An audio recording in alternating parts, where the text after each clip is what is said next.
Hello, boys and girls, and welcome to shorter attention, what I was doing and things like that. Hopefully it helps you out. You know, hopefully.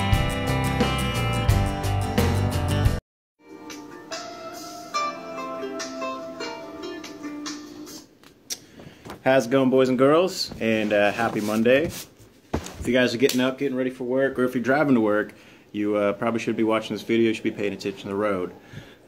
So today we're going to continue our discussion about suicide. I'm going to give you guys a little bit of facts as far as veteran and civilian communities go, and the differences between the two, resources that are available, and what you can do on the other end of the screen, what you can do to help out.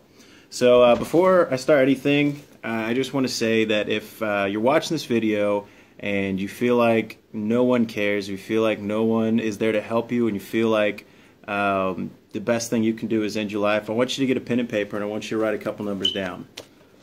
Number one, I want you to write my phone number down.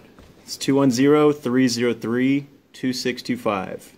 Any point of the day, if you feel like you need to talk to someone, give me a call.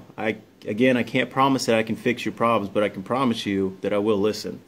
The next number I want you to take down is the National Suicide Hotline number. That is 1-800-273-8255. Then the Veteran Suicide Hotline number is the exact same, just press 1. Finally, you can also text the Suicide Hotline number, and that number is 838-255. So hopefully if you guys are struggling, that helps you out. Now, according to RAND, which is a research nonprofit who conducted research on PTSD between 2005 and 2002, an estimated 20% of all Iraq and Afghanistan veterans will develop PTSD at some point in their lives. So that's 1 in every 5 troops. Now, out of those troops that develop PTSD, only half of them will actually seek treatment. So let's do some quick math.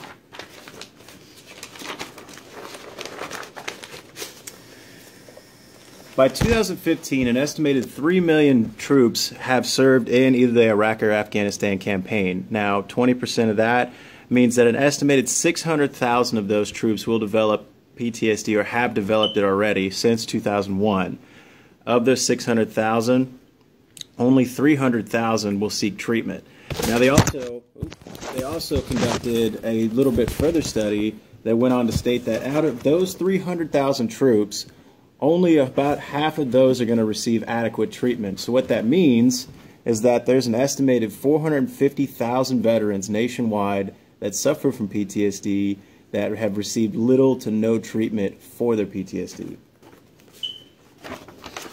Now, to put it another way, let's say you have a school of 50 children. Now, out of those 50 kids, 20% of them are going to develop head lice.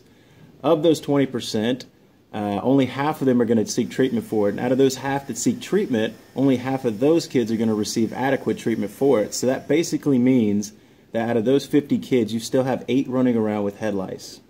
8. Yeah, that's a big number. Now, these stats are just for PTSD. They do not include soldiers that suffer from traumatic. Now, these stats are just for PTSD. They do not include soldiers that suffer from traumatic brain injury, moral injuries, clinical depression, or general anxiety. So what does this mean for the veteran suicide rate? Now, obviously, states with fewer resources have a higher suicide rate. Since 2007, an average of between 5,000 and 8,000 veterans committed suicide yearly, which this included all branches, and it also included all eras from World War II to today. Now, that is an average since 2007 of between 14 to 22 daily. Now, the highest average actually came in 2014, where the average was 22 daily, and that ran for about 28 daily, and that ran for about 6 months. Now, the veteran suicide rate exceeds the national civilian suicide rate. As of 2015, there was an average of 13 civilians that killed themselves daily. Now, what does that mean for Texas? Well, the Texas civilian suicide rate is an average of 2.4 daily. Now, the Texas veteran suicide rate is 4 daily, so that's double the suicide rate of civilians. So, reasons why veterans commit suicide. And really, this is why a lot of people commit suicide in general. They feel isolated. They feel like nobody cares about them. They feel like nobody's going to understand what they're going through. They feel they've got a lot of moral injuries. They've seen things that have affected their life and their belief system. They have untreated mental health issues, such as PTSD, general anxiety, depression, things like that. Now, the VA plays a part in this too, because there's a lack of personnel, organization, and funding in the VA, which leads to prolonged wait times for VA claims. Now, the average wait time nationwide is between 6 months and 2 years after you file your claim at the VA before you can actually get help.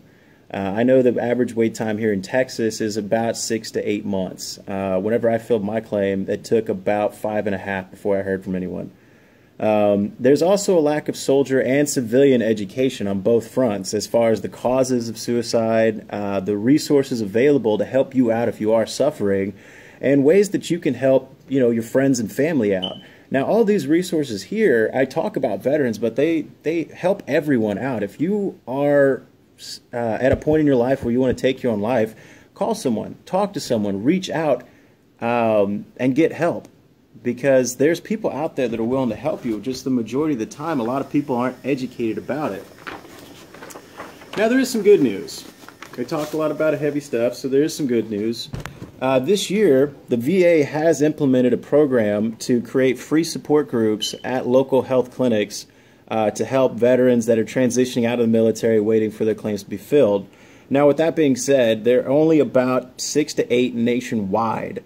I know there's one over here at the Frank Tejeda Clinic in San Antonio, mainly because this is a test bed to see if this actually helps out. So hopefully within the next year or two, the VA will implement this nationwide.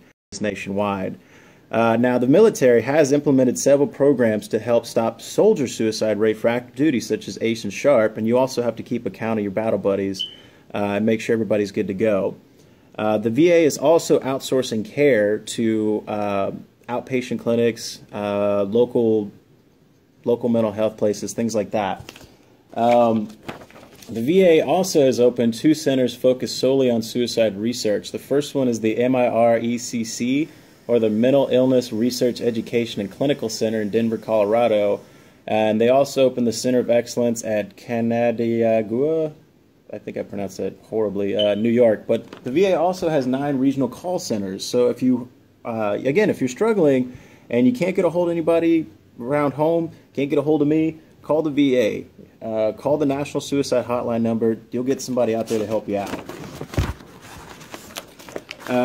Now, what you can do to help out somebody in your life. And again, this isn't just for veterans. This is for anybody struggling. Be there. Be supportive. Be understanding. Help them get to where they need to go. Show your support at the local level. Help out local charities. Every time you come run a 5K with us, we give back to local charities to help other veterans out, to help them transition and reintegrate back into the community. Now, again, we can't fix this at the national level without first fixing it at the community level. So the more work we do here, the more we can help out nationwide, and the more we can lower the veteran suicide rate together. Vote in local elections to approve bonds for local mental health clinics. And then finally, educate yourself and others as far as the causes and effects of suicide for yourself and for other veterans. Now, full disclaimer, because I talked a lot about veterans, not every veteran is suicidal. Not every veteran has PTSD. In fact, the majority of veterans get out and they just want to live their lives. So the absolute best thing that we can do as a community to help veterans and their families transition back is to be accepting, is to accept them back into our community and make them feel loved, instead of living by the stereotype that all veterans are crazy, all veteran is suicidal, all veteran is homicidal, because that's just not the case. The vast majority of people, when they get out of the military, just want to live their lives, and they want to live so, being accepted for who they are, for their past. So again, that's why we started Honor 22, was to help veterans and their families transition out and feel like they're part of the community. Veterans and their families transition out and feel like they're part of the community. So with that being said, I'm going to go ahead and knock out some push-ups real quick, and yeah, we'll get out of here.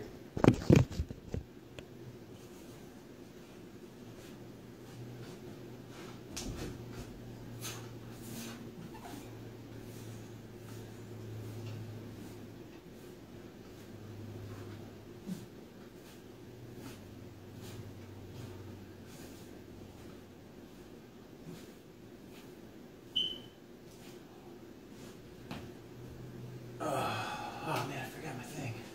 Hold on. Totally forgot about this. Yeah. Alright, so finally got it. Anyways, I hope you guys liked the video. I hope it was informational for you. Again, help out at the local level before you start doing anything nationally. Help build your community up. This is our home, and as such, we should do our best to make it as best as possible. And that's for everybody, not just veterans. It's for everyone. We should make San Antonio as great as we can. So with that being said, I hope this information helps you out. And don't forget, Honor 22 still has a t-shirt sale going on. So all the money we make from those goes back to helping local charities. So you guys have a good one, and I will see you later.